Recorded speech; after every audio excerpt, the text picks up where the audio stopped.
हिमाचल प्रदेश में कुर्सी का खेल रोचक होता जा रहा है। हिमाचल में कांग्रेस सरकार संकट में है। सरकार को बचाए रखने के लिए कांग्रेस पार्टी हर उपाय अपना रही है। विधानसभा स्पीकर ने पूर्व सीएम जयराम ठाकुर समेत बीजेपी के 15 विधायकों को सत्र से निष्कासित कर दिया। इस कदम के बाद सदन में किसी भी वोटिंग के लिए 10 विधायक ही मौजूद रहेंगे। ऐसा हुआ तो बजट बिना किसी रुकावट के ही पास हो जाएगा और सत्र अनिश्चितकाल के लिए स्थगित हो जाएगा। दूसरी तरफ बुधवार सुबह ही जयराम ठाकुर के नेतृत्व में बीजेपी विधायक दल ने राज्यपाल शिव प्रताप शुक्ला से मुलाकात की थी। इस मीटिंग में उन्होंने कांग्रेस सरकार के अल्पमत में होने का दावा किया था। हिमाचल में सुक्खू सरकार पर यह संकट कैसे आया, यह भी आपको बता दें। हिमाचल प्रदेश की इकलौती राज्यसभा सीट पर बीजेपी को जीत मिली। हैरानी वाली बात यह है कि हिमाचल में कांग्रेस सत्ता में है। बीजेपी की तरफ से हर्ष महाजन थे और कांग्रेस ने अभिषेक मनु सिंघवी को मैदान में उतारा था। माना जा रहा था कि कांग्रेस के पास संख्या बल होने की वजह से अभिषेक मनु सिंघवी की जीत तय है। हालांकि बीजेपी ने सभी को हैरान करते हुए राज्यसभा सीट पर जीत दर्ज कर ली और हिमाचल की इकलौती राज्यसभा सीट पर बीजेपी के हर्ष महाजन की जीत हुई। इस घटनाक्रम के बाद सारी स्थिति बदल गई। कांग्रेस आला कमान भी हरकत में आ गया। कांग्रेस के बागी 6 विधायकों को मनाने के लिए 2 ऑब्जर्वर भूपेंद्र सिंह हुड्डा और कर्नाटक के डिप्टी सीएम शिव कुमार को शिमला भेजा गया। हिमाचल की राजनीति में ताजा अपडेट यह है कि बागियों का झंडा राज्य के कैबिनेट मंत्री विक्रमादित्य ने बुलंद किया है।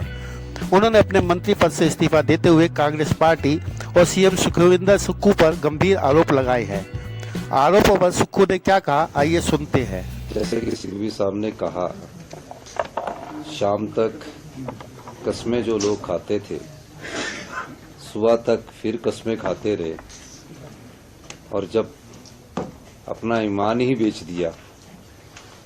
जो विधायक चुनकर कांग्रेस के चुनाव चिन्ह पर आया वह 9 क्रॉस वोटिंग हुई है, जिसमें 3 तो आजाद उम्मीदवार है। उनके बारे में मैं कुछ नहीं कहना चाहूंगा। 6 जो उम्मीदवार चुनकर आए जिन्होंने अपना ईमान ही बेच दिया, वो भारतीय जनता पार्टी को उनके क्षेत्रों में हरा कर आए हैं और यहाँ आकर वो पार्टी की जो अधिकृत उम्मीदवार हैं, वरिष्ठ अधिवक्ता, हमारे प्रसिद्ध अधिवक्ता, हिंदुस्तान के सबसे लीडिंग लॉयर, उनके खिलाफ उन्होंने वोट दिया। तो क्या लगता है आपको कि वो नाराजगी का वोट था?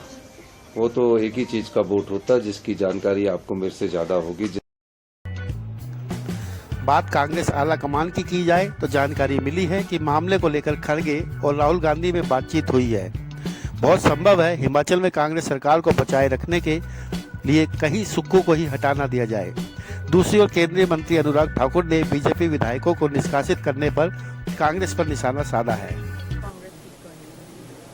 देखिए, जितना मर्जी अन्याय करेंगे, इससे कुछ होने वाला नहीं है। ये एक बात स्पष्ट है कि हिमाचल की जनता किसी बाहर वाले को भी राज्यसभा के उम्मीदवार के रूप में जो कांग्रेस लाई उसको स्वीकार नहीं था। ये कांग्रेस के नेताओं को, विधायकों को भी स्वीकार नहीं था। साथ ही साथ एक मौका था अपना आक्रोश दिखाने का, वो उन्होंने दिखाया है। लेकिन जो स्पीकर महोदय ने किया वो अनुचित है, वो नहीं करना चाहिए था। अगर उनके पास नंबर्स नहीं है तो उसका पहला उदाहरण उन्होंने खुद दे दिया है कि बीजेपी के विधायकों पर गाज गिरा रहे हैं, जहां एक और उनके अपने कांग्रेस के विधायक छोड़